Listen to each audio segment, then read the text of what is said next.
we go for it? Good afternoon, everyone. Welcome to Stockport Baptist AGM. Thank you all for staying.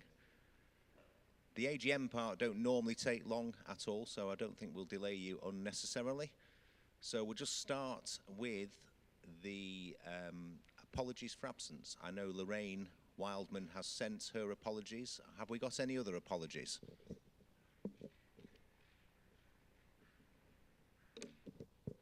Okay, thank you.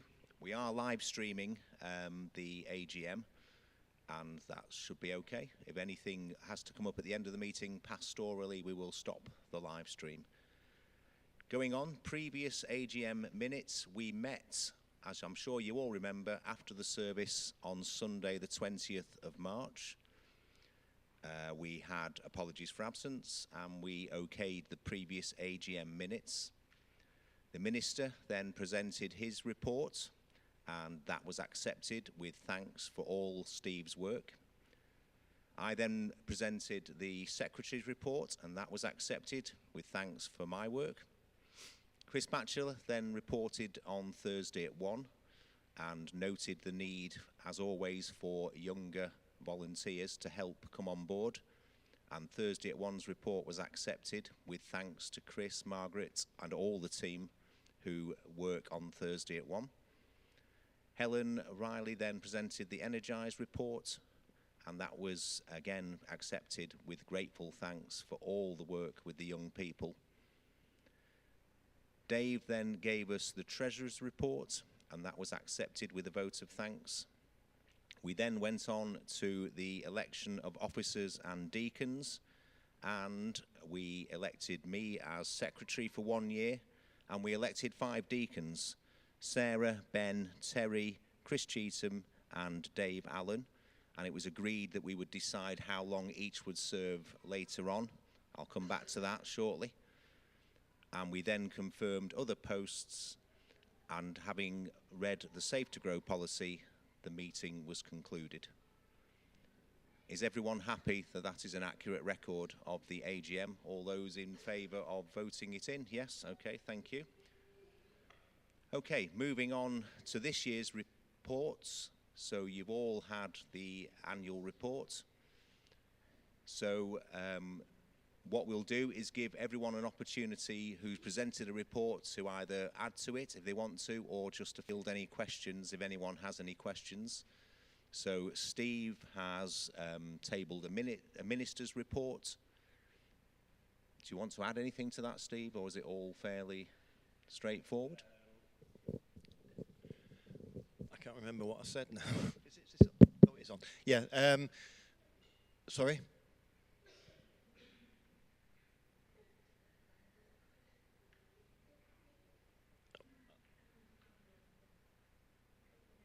Oh, I got the names mixed up on my report, yeah. I apologise for that. I've already apologised for that. Yeah, I got Mia and Lola mixed up.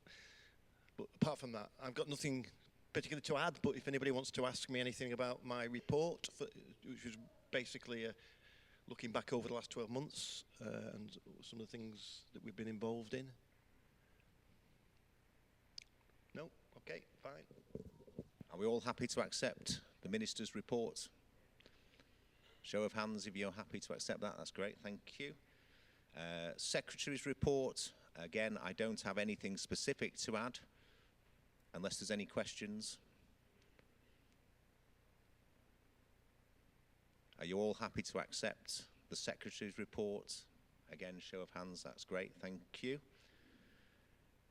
Moving on, Thursday at 1. So thank you to Chris and Margaret for writing this year's report. Is there anything you would like to add, Chris and Margaret? Do you want to take the microphone? Thank you, Peter. Just to say that we've had our annual review this last week, and I'd like to register our thanks to Jean, who is stepping down as Treasurer. Thank you, Jean. And Janet, our Mind representative, has asked if she could stand as the Treasurer of Thursday at 1. Now, we've agreed it, but I think it really ought to be ratified by this meeting. Okay. So if everyone's happy with that, thank you very much. And if you could register our thanks to Jean as well, please. Thank you very much, Jean. Are there any questions anyone would like to ask about Thursday at One's report? If not, then I say that we vote to make sure we accept their report. Everyone in favour? And again, special thanks, Chris, Margaret, Jean, B,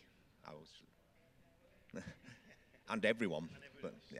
But thank you particularly, for those who are the stalwarts of Thursday at One for the work you do. Thank you very much. Energise. Helen, is there anything you want to add? If there is, you come and take the microphone off me. Yeah, it's only just to reiterate that we do need help on a Sunday morning, and I've had some very kind volunteers from V, I think, Margaret and Chris. We often do it together, just have all the children together, and Linda and I go down each time, but just one of us leads and plans it. So the other person is just a spare, really, just to help out.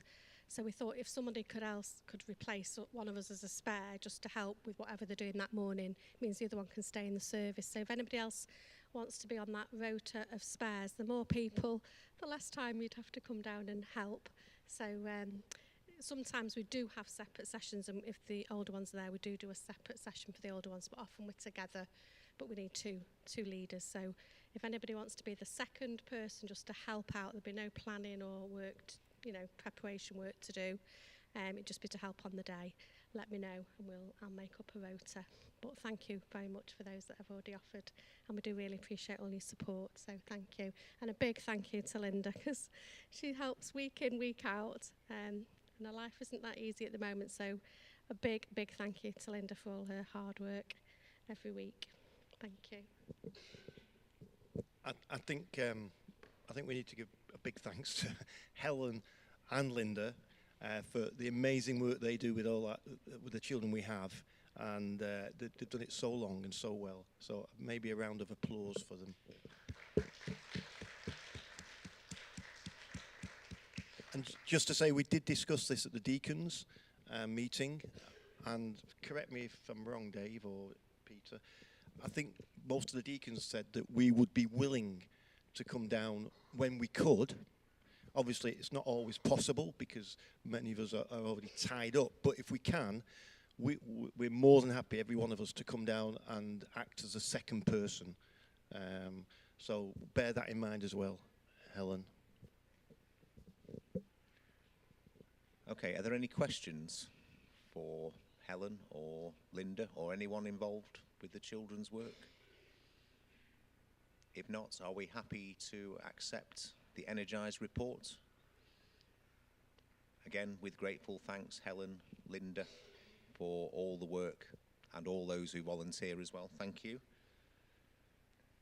Moving on, what used to be the Treasurer's report is now the Finance report, because we don't actually have a Treasurer, but Dave, as the Deacon with responsibility for finance for the moment, has presented a report. Dave, do you want to add anything?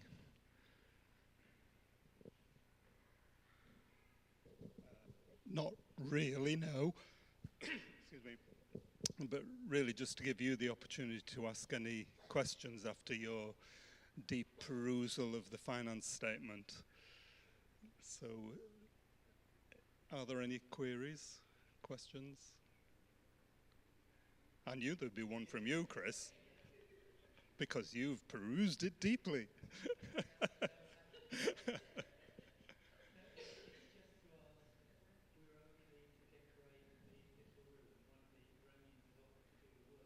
Right.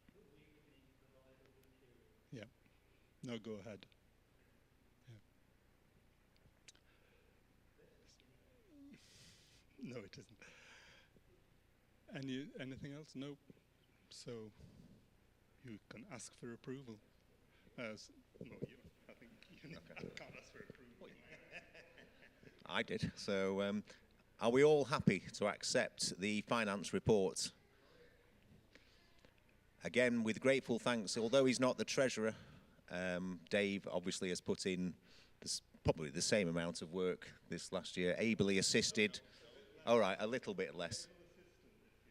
So thank you, Clarice, for doing that, for helping out, and for Dave for ensuring that our transition to having a treasurer on one side to having a diaconate who oversee finance, if that's the way we're going, for ensuring that's kind of happening as we move along. So thanks to Dave for that, and we've accepted that report. Thank you very much.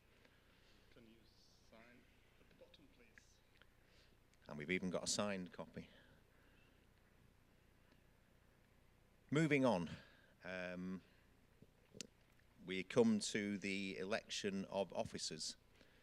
Now, we're in slightly an unusual position this year. So last year, we elected 5 deacons, and we can only ever have 3 completing their terms of office each year. So we had to decide who was serving for 3 years and who was serving for less when we voted last year. Just to let you know, Sarah, Ben and Terry voted in last year will be serving the full 3 years, so they've done a year each. They've got 2 more years to go. Chris, Cheetham and Dave will be serving 2 years, so this is their final year of those 2 years. We've had no nominations for any other deacons for this year, so that is the diaconate, the 5 I've just mentioned then, myself and obviously Steve as minister. So we've got no deacons to vote in. As I've said, we don't have a treasurer as such at the moment. So unless anyone feels absolutely moved, not now, but next year, if they want to take over the treasurer's duties, that is fine. We are looking at a way of ensuring that the deacons can oversee treasurer matters. And Steve, I know, has had conversations with the NWBA about how they see, because we're not unusual. Churches all over are struggling to get people to stand as treasurers and secretaries and deacons even. So we're not in an unusual position, and the NWBA are looking at how they might centrally resource some of the work and allow churches not to take such a hands-on approach as we have done in the past. Which is a very long-winded way of saying we've only got one person to vote on today, and that's me standing as secretary. So I could, if you so wish, I could hand out ballot papers that just contain my name, and you all vote. I think constitutionally I can go with a vote of hands. So unless anyone objects violently, and I don't, we could vote the secretary on a show of hands. Does anyone object to doing that? I don't. Okay, so all those in favour of me standing as secretary for the next 12 months? Okay, that's good. You can only put one hand up, Carolyn. Thank you. So I will serve as secretary for another 12 months. Thank you. That saved us quite a bit of time there.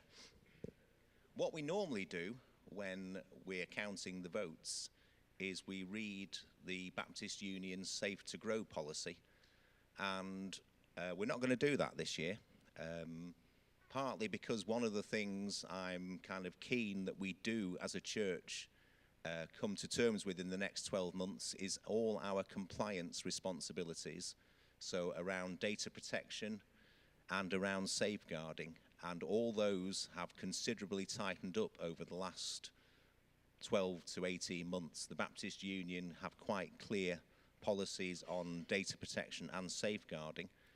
So I have drawn up a safeguard. We did have a safeguarding policy, to be fair, which probably none of you ever actually knew.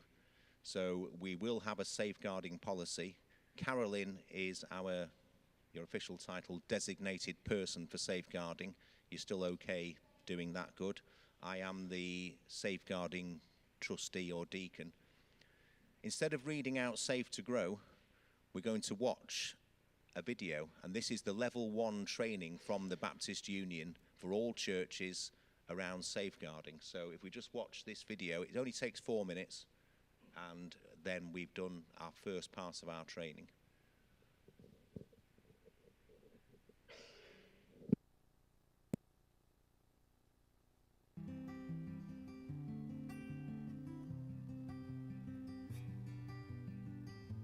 We care about everyone who is part of our church.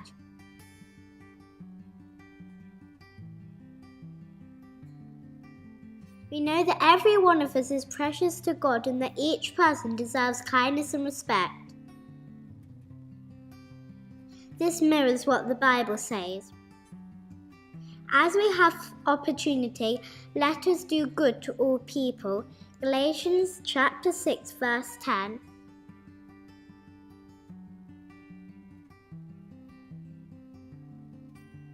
Safeguarding is about making our church a safer place for everyone. You all know that we're already doing lots of great things here in our church that help with this.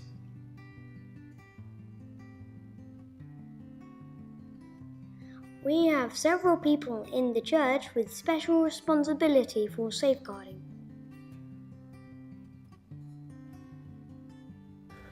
Our designated person for safeguarding acts as the contact point for anyone with any questions or concerns. Our church trustees or deacons all have responsibility for safeguarding and making sure we have policies and procedures in place. One of them takes a particular interest and acts as our safeguarding trustee. Our church safeguarding policy and procedures tell us how we look after everyone involved in church services, activities and events. We review this every year to make sure it is up to date. This includes having a safer recruitment process whereby we take up references for anyone who works with children, young people and adults at risk. We also carry out criminal record checks, known as DBS checks, on those who work with our children, young people and adults at risk groups. Regular safeguarding training keeps our church workers up to date. All those working with children, young people and adults at risk are responsible for following our policies and procedures.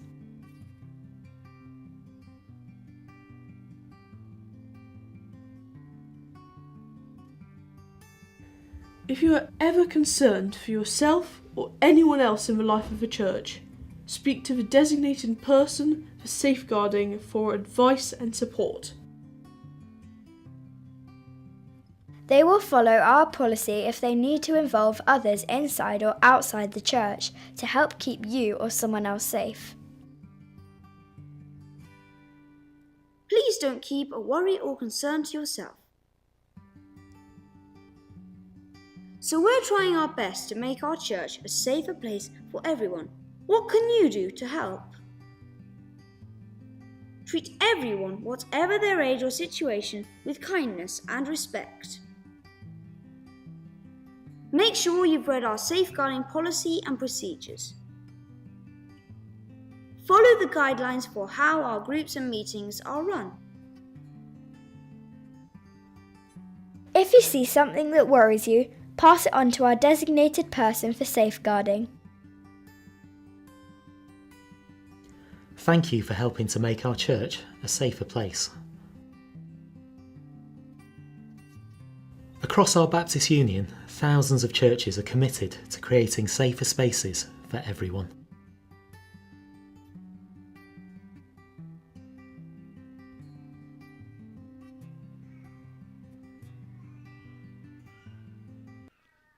Okay, you've just done the level 1 training for safeguarding.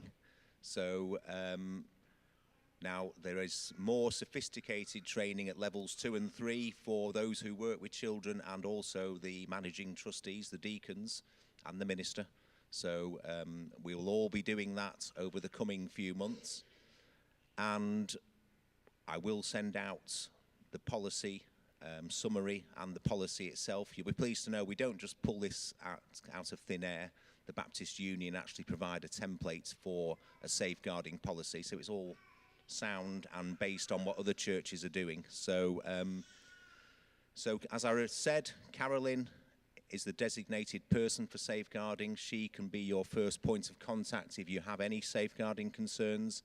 I'm the safeguarding trustee, and obviously Steve is also as minister, an important part of the church safeguarding team. So you will, over the next 12 months, now you've elected me as secretary, you'll now be getting a lot more around safeguarding over the coming months, and data protection too. So we're in for a bumpy ride over the coming 12 months. Finally, in the AGM, we do look at other appointments, people who do work for the church, that's obviously massively important. It's not a complete list, I realise that, and some of these roles over time change and become not less important, but perhaps not run in the same way. So Chris won't mind me mentioning the music coordination, which in years gone by was a very important job. Still an important job, but the way services have changed, less of a role. So we're not going to actually appoint a music coordinator, but Chris and other members of the music team will ensure that that gets picked up. Other names and roles we do have, I have Malou down as being the person who leads on the flower secretary work. Is that still okay, Malou? You good? Excellent. She smiled, so that's good enough for me. Sarah, I have you down as pastoral coordinator. Happy with that. And I put myself down for compliance. I've also got Sarah for chill and chat coordinator. You're still okay doing that? With special thanks for that over the last 12 months. That has been a real success story. And I presume we're meeting tomorrow, 12:30. Good, excellent. Chill and chat tomorrow. Room lettings, Chris, Bachelor, I've got you down. Are you okay with that? And thank you for that work as well. Just to let you know, there is some data protection training for those who let rooms out, so you'll be doing that as well. So I didn't tell him that before I asked him if he was okay. It's all a pleasure. It's a video, I think. Prayer chain. I've got Margaret Bachelor and Chris Cheetham down as leading on that. Is that right? And are we still happy with that? Yeah? Okay, good. And thank you for that work as well. Baptist Women Action Group, Margaret, I've got you down against that. You're still smiling, so that's good. We'll stay with that. I've got Eric down as coordinating the welcome team. Eric's sort of smiled at me. And prayer team coordinating, I've got Margaret and Chris down. That's okay, yeah. Yeah, that's fine. I realise the prayer kind of coordination is evolving in the church. I'm the trustee for safeguarding, and Carolyn designated person, as I've just said. Energise coordinator, I've got Helen. Yes, she's smiling now, but we have promised her help, so hopefully we can help her out. Eileen, catering team. Okay, that's fine. We can say that for roles. If you don't need it to be a formal role, it doesn't have to be something that we say you're tied to. I mean, I know catering kind of happens through a kind of almost like a group of people coming together. So if you don't want to be seen as the coordinator, we're not going to press you. I know your advice is greatly sought after when things happen, so we won't go with catering. And coffee rota, I've got Carolyn down. Catering and coffee all in one. Okay, yeah, that's good. Thank you very much. We've even got a church librarian down here, which was Lorraine. I don't know whether Lorraine, in her absence, sees herself as the church librarian. I've got no idea. I doubt it, but she can tell us later on. We actually have authorised people and registrar. I've got Jeff's name down. Are you still happy? Now, we did have another name who doesn't seem to attend anymore, so we might have to think about who the second person is, unless you know of anyone else who does that role, Jeff, or has it just been you? Okay, that's fine. So if you wanted to, you could... Well, we'll see what we can do about that. Check signatories. I've got Dave, Jeff, Eric and myself. Is that still correct? Yeah, that is one we should need to record. I've got James down as the church cleaner. And that is definitely correct. And I'm just wondering now why I've got Jeff's name down against prayer meeting coordinator. Yeah, but we're going to look at prayer, so we'll look at that. Is there anything I've missed off that list that you think is important enough to go on?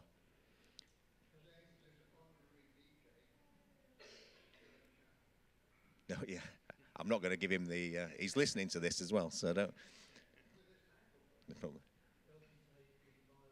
Yeah, those are the two I was coming to. We don't have anyone down for health and safety and fire officer. Now, again, I don't know how onerous that is. It's not actually physically doing a lot. It's more coordinating, making sure that things happen. So we really do need somebody to take the lead on health and safety stroke fire officer. So we're looking for people who might be enthused by that. I know that may be a big ask. But if you're interested in making sure that the church is safe, you're making sure that we do safe things and that we're compliant, then that would be a role for you. I'm not seeing anyone looking like they want to take that on necessarily, but can we have a think? Because within the next month, we do need to put somebody in that role. Dave can have a word, yeah. I don't think he's volunteering. I think he just wants a word. Okay. It is an important role for us because it could potentially impact us financially. About every 5 years, the insurance company will send somebody round to audit us, if you like, to just have a look around and make sure that our insurance coverage matches our practice. One of the things that they asked the last time that they came was, when did you last have a fire practice? I gulped and said, we're having one soon. We haven't had one. So if they come again, and they're probably due in the next year or two, and I'd have to honestly say no, we could find our premiums go up quite dramatically. And they're already quite a lot of money, and we don't really want to incur that extra cost. So having somebody who is actively looking after the health, safety and the fire officer role is important to us. So it's something we really need to look at significantly over the next few months, because I am concerned that we could find ourselves paying extra premiums. Okay. Thanks, Dave. I'm guessing we're not going to get anyone leaping up in this meeting saying, yes, I will do it. But if you do feel so moved, if you speak to myself or Steve, and if we don't get anyone in the next few weeks, we'll start thinking creatively and start press ganging people who might, we think, be good at that. So do have a think, and if you can, consider whether you could do that role. Okay, so that concludes the AGM of the church. So unless anyone has any comments, I will say that's the close of this meeting. And if we stop the live stream at that point, Ben? Have we stopped?